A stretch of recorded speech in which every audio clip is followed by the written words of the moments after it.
परमेश्वर आपको बिल्कुल सही विचार देता है, बताता है कि कैसे आपको क्या करना है और सच में क्या कहना है। किसी भी परिस्थिति में, किसी भी समस्या में, किसी भी चुनौती का जो आप सामना करती हैं, तो जब आप मनन करती हैं तो बहुत सी बातें आपके लिए बहुत स्पष्ट हो जाती है। आप पूरी तरह से समस्याओं को देखते हैं और आप उसके बारे में समझ प्राप्त करने लगते हैं। उसके बारे में, उससे निपटने के लिए परमेश्वर के विचार को आप लेते हैं। वो आपको सही शब्द देता है, बोलने का सही तरीका देता है और सब खत्म होगा। आपकी सारी समस्याएं खत्म होगी। You are my strength when I am weak. You are the treasure that I see. You are my all in all. Seeking you as a precious jewel, not together I am full. You are my all in all. Jesus, Lamb of God, worthy is your name. Jesus, Lamb of God, worthy is your name. Taking my sin, my cross, my shame, rising again, I bless your name. You are my all in all. When I fall down, you lift me up. When I am dry, you fill my cup. You are my all in all. Oh, give Jesus your praise. Jesus, Lamb of God, worthy is your name. Jesus,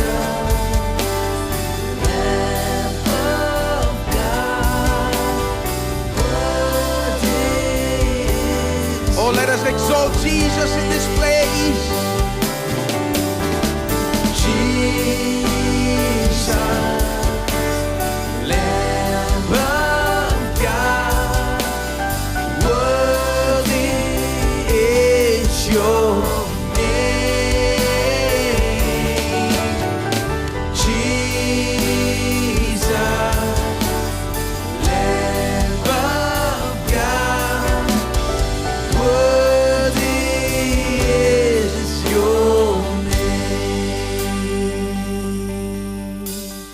Worthy is your name.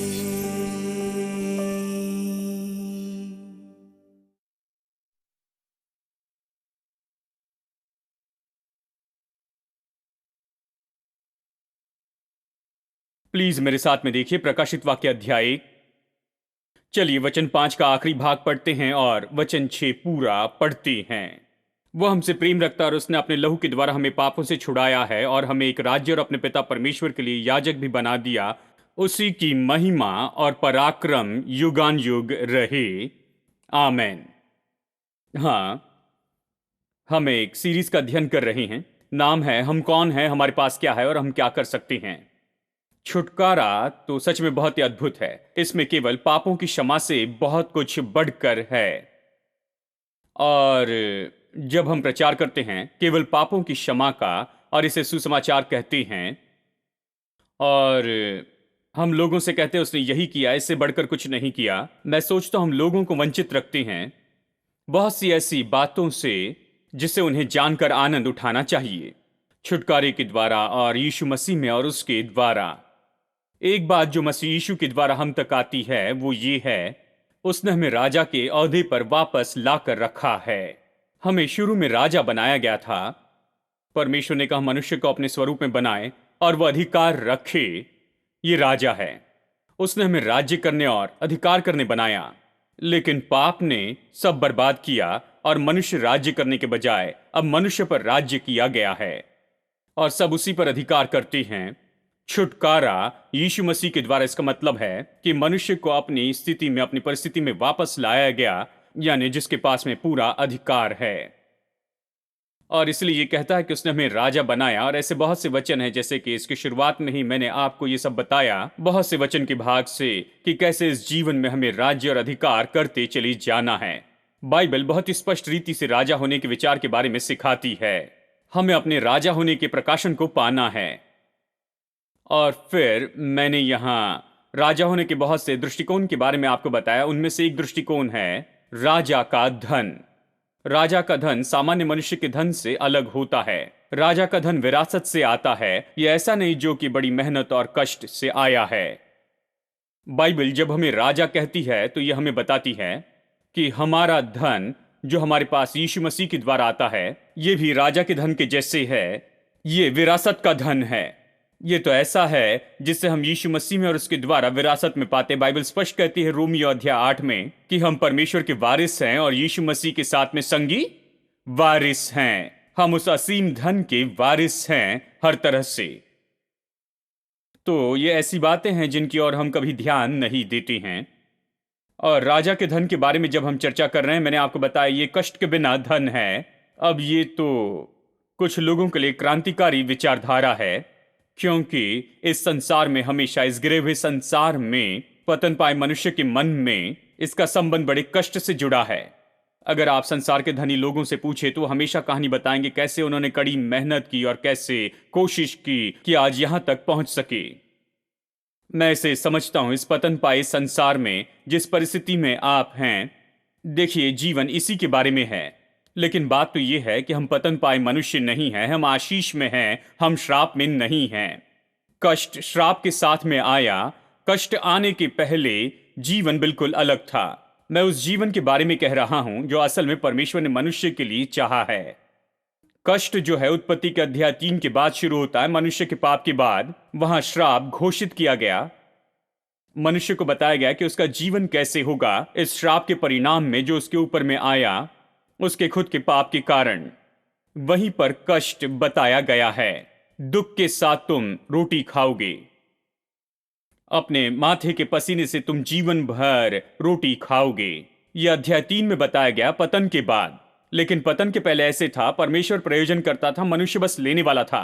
अध्याय 1 और 2 बस इसी के बारे में है। और मैं अध्याय 1 और 2 के बारे में कह रहा हूं क्योंकि मनुष्य के लिए परमेश्वर की यही सिद्ध इच्छा है कि परमेश्वर प्रयोजन करे और मनुष्य उसका आनंद उठाए, कि परमेश्वर प्रयोजन करे और मनुष्य परमेश्वर के प्रयोजन में जीते जाए और परमेश्वर की सिद्ध सुधि और प्रयोजन में जीते जाए।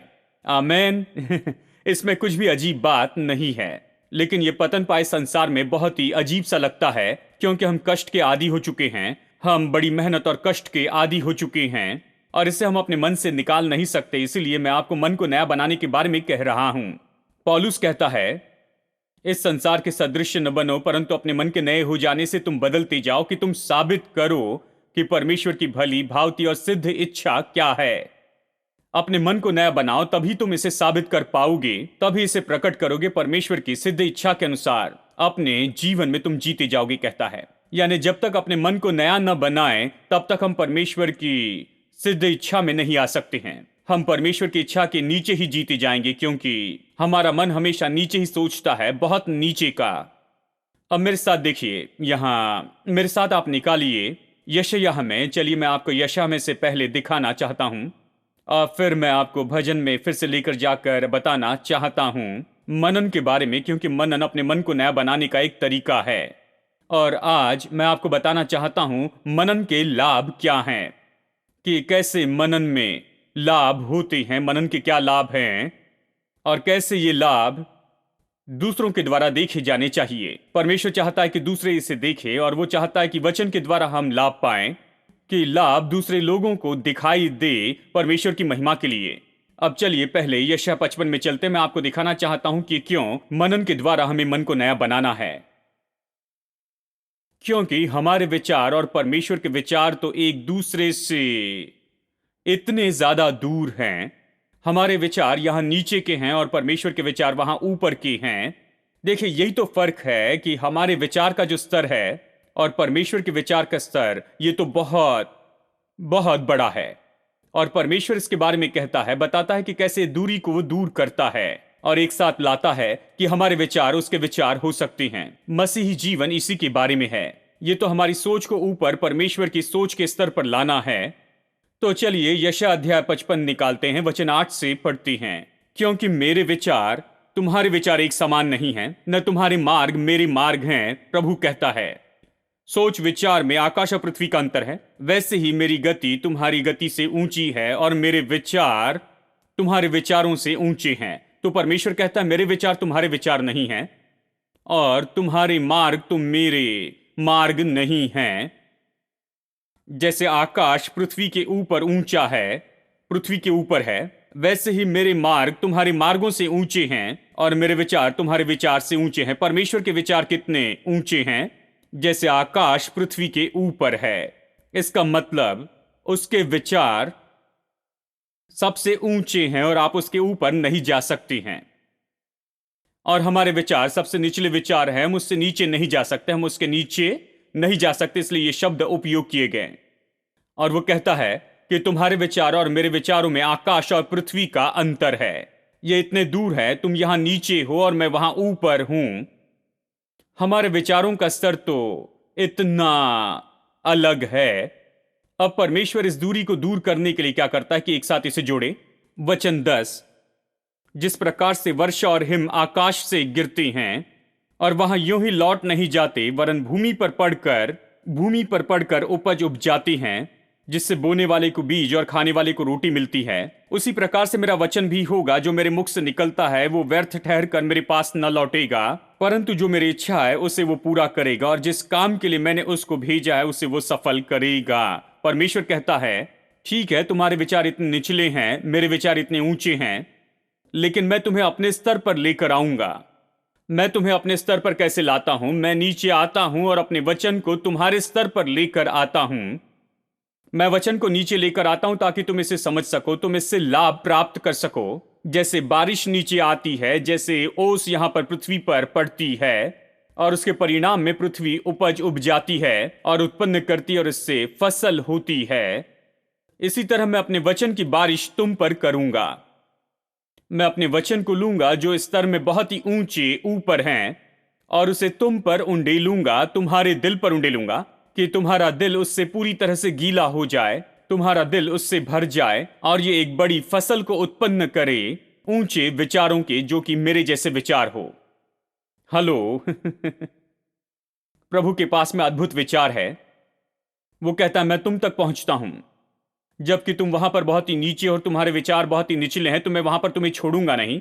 मैं तुम तक अपने वचन द्वारा पहुंचता हूं। मैं आपसे कहता हूं परमेश्वर अपने वचन के द्वारा आप तक पहुंच रहा है। उसका वचन है जो हमें वहां पर पकड़ लेता है और हम जहां हैं वहां से उठाता है और वो जहां है वहां तक ले जाता है। परमेश्वर कहता है मैं तुम्हें वहीं पर नहीं छोड़ने वाला हूं। मैं अपने वचन के साथ में नीचे आऊंगा, अपने वचन की वर्षा करूंगा, वर्षा और ओस जैसे वचन बरसाऊंगा और मेरा वचन मेरे पास कभी खाली नहीं लौटेगा। उसे जिस काम के लिए भेजा उसे पूरा करेगा, यानी वो नीचे आएगा और वो आप में एक फसल उत्पन्न करेगा। तुम्हारे विचार मेरे विचार जैसे होंगे, हालांकि तुम वहां बहुत ही नीचे हो, तुम मेरे जैसे विचार रखने लग जाओगे, क्योंकि मेरे ऊंचे विचार अब तुम्हारे विचार हो जाएंगे, क्योंकि मैं तुम पर ये बरसाऊंगा। आमीन। यानी हर रविवार जब आप चर्च में आते हैं, ये बारिश और ओस जैसे परमेश्वर के विचार हम पर मानो बरसने लग जाते हैं। जब भी आप परमेश्वर के वचन को पढ़ते हैं, परमेश्वर के वचन पर आप मनन करते हैं, ये ऐसे जैसे मानो परमेश्वर का वचन आप पर बरस रहा है। प्रभु अपने वचन के द्वारा आप तक पहुंच रहा है। ये कोई सामान्य अनुभव नहीं है। परमेश्वर अपने वचन के द्वारा आप तक पहुंच रहा है कि वो जहां है वहां पर आपको लेकर आए, कि आप उसके जैसे सोचे, कि उसके जैसे आप मन रखे, कि आपका जीवन बदल जाए। आमीन। और लगता है कि भजनकार इसमें माहिर है, मनन करने में। देखिए परमेश्वर ने यहोशू से कहा यरीहो में आने के पहले, व्यवस्था की पुस्तक तेरे मुंह से कभी दूर ना होने पाए। ये मनन है। व्यवस्था की पुस्तक कभी तेरे मुंह से दूर ना होने, यानी हाथ से नहीं लेकिन तुम्हारे मुंह से। मैं आपको बता रहा हूं कैसे परमेश्वर के वचन को बोलना, उसे कहते जाना और सोचना और परमेश्वर के वचन को खोजते जाना ही तो मनन है। तो परमेश्वर कहता है, मैं तुम्हें मार्ग दिखा रहा हूं कि वो विजय पाए और वो यरीहो में प्रवेश करने के लिए, केवल यरीहो में नहीं लेकिन पूरी प्रतिज्ञा के देश को लेने के लिए यही तरीका है। मैंने जो कुछ तुम्हारे लिए रखा है उसे पूरी तरह से पाने के लिए तुम्हारा दिल इस पर विश्वास नहीं करेगा, तुम्हारा मन इसे ऐसे स्वीकार नहीं करेगा, लेकिन अगर तुम इस वचन को लोगे, अपने मुंह में रखोगे और इसे अपने मुंह से दूर न होने दोगे, लेकिन इस पर दिन रात मनन करते रहोगे और जो कुछ लिखा है उसके अनुसार करने की चौकसी करोगे, तब तुम अच्छी सफलता पाओगे, तब तुम अपने मार्गों को सफल करोगे और तुम अच्छी सफलता प्राप्त करोगे। मुझे यह अनुवाद पसंद है, ठीक है, कि अपने मार्गों को संपन्न करोगे और सफलता पाओगे। संपन्नता और सफलता ये तो कोई गलत शब्द नहीं है, ये मसीही शब्द हैं, ये बाइबल के शब्द हैं, ये बाइबल में है। मैंने इसकी खोज नहीं की, लोग आपको ये सब बताने न दे, परमेश्वर ने इसे बनाया है। संपन्नता और सफलता, सभी लोग कहें संपन्नता और सफलता। परमेश्वर यहोशू को बता रहा है कैसे वो संपन्नता और सफलता पा सकता है। उसने कहा, शत्रुओं की चिंता न कर, इतनी बड़ी शहरपना और ये सारी चीजें नहीं। व्यवस्था की ये किताब तेरे मुंह से दूर न होने पाए, इसे कहते चले जा, इसी पर मनन करते चले जाना, तब तुम अच्छी सफलता पाओगे और तुम्हारे सभी मार्ग संपन्न होंगे। ठीक है, अब लोग मनन के मूल्य को नहीं जानते हैं, इसलिए जैसे उन्हें परमेश्वर के वचन से लाभ होना चाहिए वैसे लाभ नहीं होता है। जैसे पिछले हफ्ते बताया था, आप दुकान से चावल और दाल लाकर ऐसे नहीं रखते हैं और सीधा टेबल पर खाने के लिए उसे नहीं रखते हैं, ये नहीं पचेगा, उसके पोषक तत्व उस रूप में आपके शरीर में नहीं जाएंगे। उससे ऐसा भोजन बनाना चाहिए जिसे पचा सकते हैं, उसे पकाना होगा। हाँ, तो हम उसे पकाते हैं, मनन इसी के बारे में है और उसके बाद में फिर हम उसे खाते हैं, मनन इसी के बारे में होता है।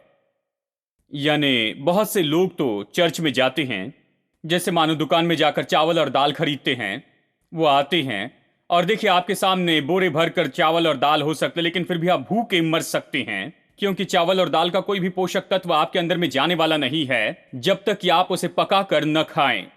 यानी आप चर्च में जाते हैं, प्रभु का वचन लेते हैं, वो काफी नहीं। आप प्रभु वचन सुनते हैं, वो काफी नहीं। संदेश सुनते हैं, वो काफी नहीं है। बाइबल पढ़ते हैं, ये काफी नहीं है। आपको उसके साथ कुछ करना होगा, आपको परमेश्वर का वचन लेना होगा, उससे पका कर खाना जानना होगा और वो तो मनन करना है। मैंने बताया जानवर ऐसे करते हैं, पहले वो उसे निगल जाते हैं, उसके बाद में अपने मुंह में वापस लेकर आते हैं और बार बार चबाते चले जाते हैं और उसे बार बार चबाने के द्वारा उसके अंदर के सारे पोषक तत्व वो निकाल लेते हैं और उसके बाद में जो भोजन है आखिर में कुछ भी नहीं रहता है और पोषक तत्व भी उस जानवर में चले गए। अब कई बार विश्वासी परमेश्वर के वचन को सुनते हैं, लेकिन वचन और वो कभी सच में आपस में नहीं मिलते हैं। वचन एक बात कहता है, वो अलग तरीके से जीते हैं। उन्होंने वचन सुना लेकिन वचन ने उन पर प्रभाव नहीं डाला है। उन्होंने वचन सुना लेकिन उसने फर्क नहीं लाया है। वचन वचन है और वो वही है, वो नहीं बदलते हैं, क्योंकि उन्होंने बस वचन सुना है, वचन उनका भाग नहीं बना है। वचन और वो एक नहीं हुए, जैसे जानवर और चारा एक हो जाते हैं चबाने से। मनन ही है जहां पर आप वचन को लेते हैं और वचन और आप एक हो जाते हैं और जो पोषक तत्व और सामर्थ जो वचन में है वो सब कुछ आपकी हो जाती है मनन करने के द्वारा। तभी आपको इससे लाभ मिलता है। ठीक है, अब देखिए भजनकार तो बहुत ही माहिर है यहाँ मनन करने में, और इससे कैसे करें और इससे कैसे लाभ पाए। पिछले हफ्ते मैंने आपको ये दिखाया कि इसे कैसे करते हैं। वचन पर मनन करने के 3 तरीके हैं। आज हम देखेंगे भजन संहिता 119 से। एक बार फिर हम भजनकार के पास मनन के बारे में सीखने के लिए जाते हैं, क्योंकि वो बहुत ज्यादा कहता है बाकी सब की तुलना में। भजन संहिता 119 वचन 97 से आगे। भजन 119 अद्भुत भजन है, ये बड़ा भजन है। मैं सोचता हूं 2-3 बार इसे बार बार पढ़ना चाहिए, क्योंकि ये परमेश्वर के वचन के बारे में है। ये परमेश्वर के वचन के मूल्य से भरा हुआ है। यहाँ ये मनन करने और मनन के लाभ के बारे में बहुत कुछ बताता है। यानी भजन 119 बहुत ही विशेष है। चलिए यहाँ एक भाग को पढ़ते हैं। वचन 97। आहा, मैं तेरी व्यवस्था से कैसे प्रीति रखता हूं। देखिए वो वचन को अलग अलग नाम से पुकारता है। व्यवस्था, विधि, आज्ञाएं जानते हैं, और ये सब लेकिन आपको याद रखना ये सब वचन के बारे में ही कह रहा है। तो जब भी आप पढ़ते हैं विधियां, आज्ञाएं और व्यवस्था, तो ये मत सोचिए कुछ और कह रहा है, ये परमेश्वर के वचन के बारे में कह रहा है। ठीक है, चलिए इस तरह से पढ़ती हैं। आहा, मैं तेरे वचन से कैसे प्रीति रखता हूं, दिन भर मेरा ध्यान उसी पर लगा रहता है। देखिए वो कह रहा है कैसे परमेश्वर के वचन पर दिन रात मनन करता है। अब देखिए यहां पर बड़ा फर्क है। यहां जो मनन के बारे में संसार में सिखाते हैं और मसीहत में हम जो मनन के बारे में सिखाते हैं।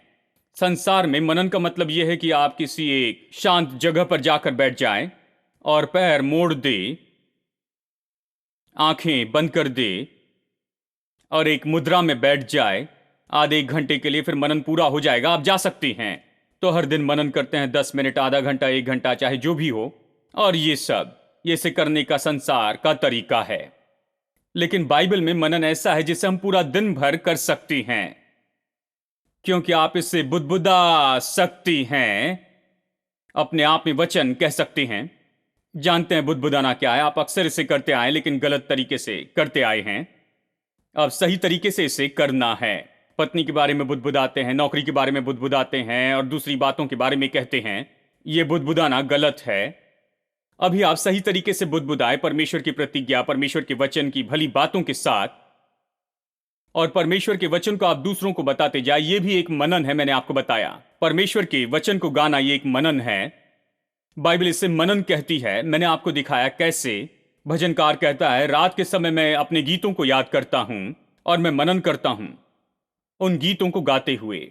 यानी गीत मनन का एक तरीका है। दूसरों को परमेश्वर के वचन और प्रभु की प्रतिज्ञाओं के बारे में बताना भी मनन है। और खोजते जाना, ढूंढते जाना और वचन का अध्ययन करते जाना भी तो मनन करने का एक तरीका होता है। यानी मसीही मनन अलग है।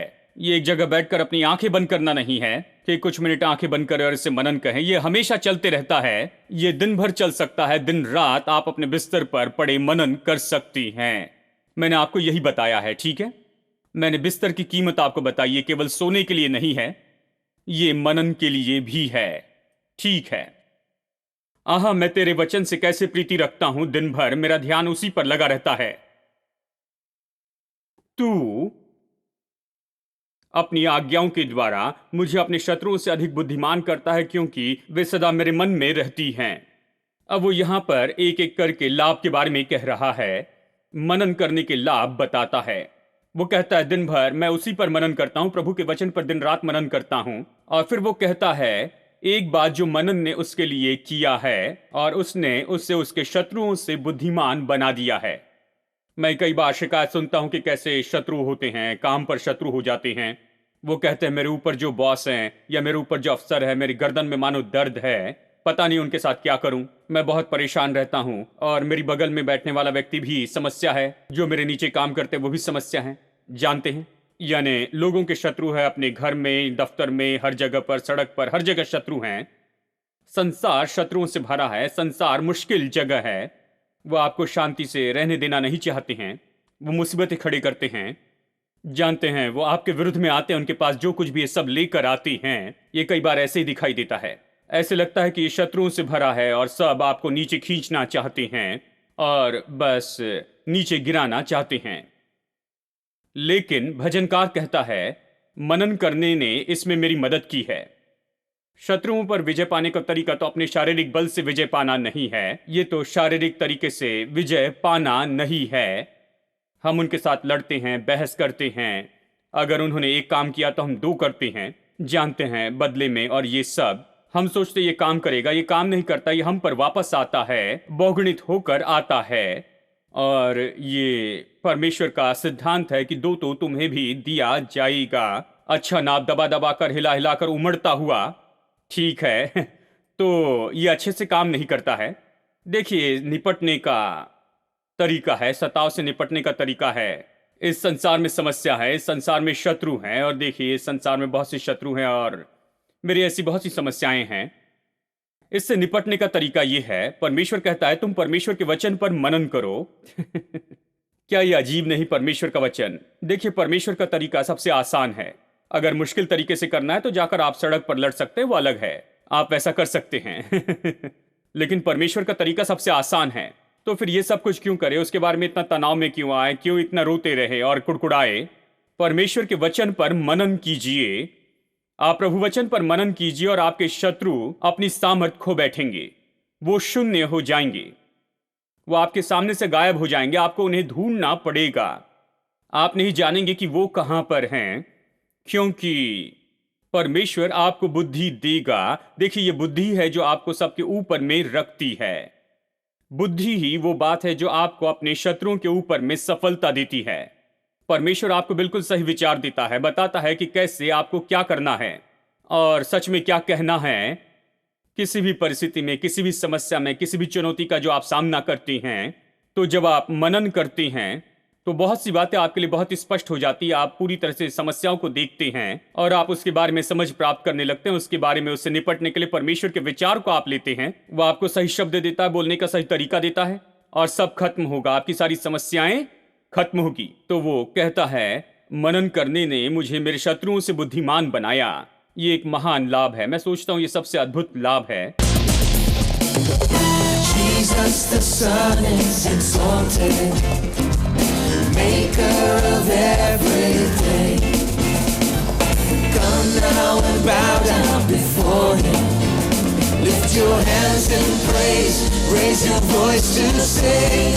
For the Lord is good. For the Lord is good. For the Lord is good. For the Lord is good. For the Lord is good. And His mercy endureth forever. For the Lord is good. For the Lord is good. For the Lord is good. For the Lord is good. For the Lord is good. And His mercy endureth forever. The Lord is good. For the Lord is good. For the Lord is good. For the Lord is good. For the Lord is good. For the Lord is good. And His mercy endureth forever. Everybody, the Lord is good. For the Lord is good. For the Lord is good. For the Lord is good. For the Lord is good. For the Lord is good. And His mercy endureth forever. For the Lord is good. And His mercy endureth forever. For the Lord is good, and His mercy endureth forever.